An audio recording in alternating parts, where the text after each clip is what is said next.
دوسرے موضوع کی طرف جاتے ہوئے اوقاف کی حفاظت اور ہماری ذمہ داری کے سب سے پہلے مصاحب محمد عبد المجید کو دعوت دیتا ہوں کہ وہ آئیں اور تقریر پیش کریں۔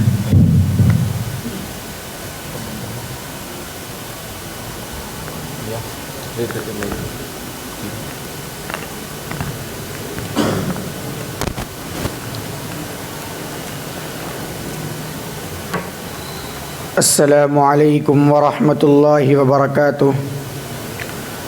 نحمده ونصلی علی رسولہ الکریم، اما بعد فاعوذ باللہ من الشیطان الرجیم، بسم اللہ الرحمن الرحیم۔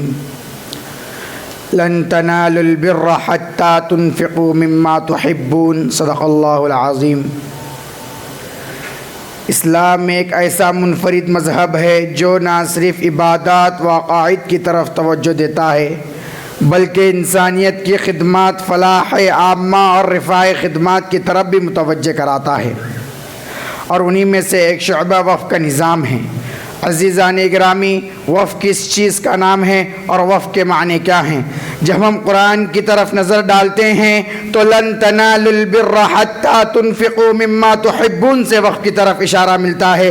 جب ہم حضرت صلی اللہ علیہ وسلم کی زندگی پر نظر ڈالتے ہیں تو معلوم ہوتا ہے کہ آپ نے سب سے پہلے مسجد نبوی کی زمین خرید کر وقف کیا۔ حضرت ابو طلحہ نے اپنے محبوب ترین باغ بیروحا کو وقف کر دیا۔ حضرت عثمان غنی رضی اللہ تعالیٰ نے بئر روما کو 35,000 درہم کے عوض میں خرید کر وقف کر دیا۔ حضرت علی رضی اللہ تعالیٰ نے خیبر کی زمین کو وقف کر دیا۔ حضرت ابو دحدہ نے کھجور کے 600 درخت والے باغ کو غریبوں کے لیے وقف کر دیا۔ عزیزان گرامی، اور بھی متعدد صحابہ کرام اپنے استطاعت کے مطابق کرتے رہے۔ صحابہ کے بعد تابعین، تبع تابعین، محدثین، ائمہ مجتہدین اور اولیاء کرام اور مسلم حکمرانوں نے اپنے دور میں مدارس، مساجد، خانقاہوں اور دینی درسگاہوں اور رفاعی کاموں کے لیے وقف کرتے رہے۔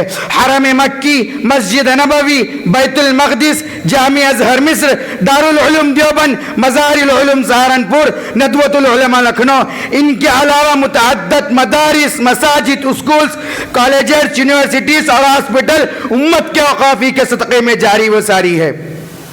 وطن عزیز ہندوستان میں بھی مسلم حکمرانوں نے اپنے دور میں مدارس، مکاتب، مساجد، خانقاہوں، درگاہوں اور قبرستانوں اور مسافر خانوں میں وقف کیا، جن کے ذریعے سے امت کا ایک طبقہ جو کہ خوشحال زندگی گزارتا رہا۔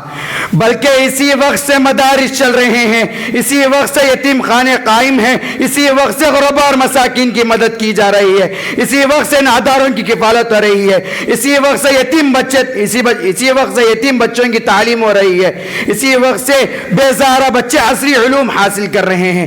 مگر افسوس صد افسوس، آج امت مسلمہ اوقاف کی تاریخ سے ناواقف ہے، وقف کی اہمیت کو پسے پشت ڈال رہے ہیں، اپنے آباء و اجداد اور اکابرین کی وقف کردہ جائیدادوں کی حفاظت کرنے میں ناکام ہے۔ وقف جو کہ صرف اللہ کی ملکیت ہے، ہم نے اپنے ذاتی مال کے لیے استعمال کیا جا رہا ہے، اس کی خرید و فروخت کی جا رہی ہے۔ یہی وجہ ہے کہ آج ہمارے اوقاف پر غیر بری نظر ڈال رہے ہیں۔ حکومت ہمارے اوقاف کو چھیننا چاہتی ہے، لاکھوں ایکڑ زمین کو ہڑپ لینے کی ناپاک سازشیں کی جا رہی ہے، ہمارے خلاف بل لایا جا رہا ہے۔ ہمارے وقف کردہ مدارس، مساجد، خانقاہوں، درگاہوں پر تالا لگانے کی ناپاک سازشیں کی جا رہی ہے۔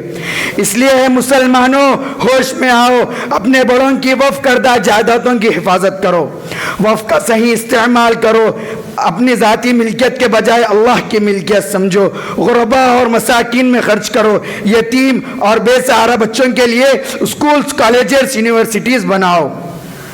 برادران اسلام، یہ وقت انتشار کا نہیں ہے، یہ وقت متحد ہونے کا ہے۔ ہم مسلکی اختلافات کو بالائے طاق رکھ کر ایک پلیٹ فارم پر جمع ہو جائیں، وقف کی حفاظت کے لیے سینہ سپر ہو جائیں، ورنہ بعد میں کفِ افسوس ملنے کا کوئی فائدہ نہ ہوگا۔ میں ایک شعر بول کے میں اپنی جگہ کو لینا چاہتا ہوں۔ یہ قدم قدم بلائیں یہ سواد کوئے جانا، یہ قدم قدم بلائیں یہ سواد کوئے جانا، وہ یہیں سے لوٹ جائے جسے زندگی ہو پیاری، وما علینا الا البلاغ المبین۔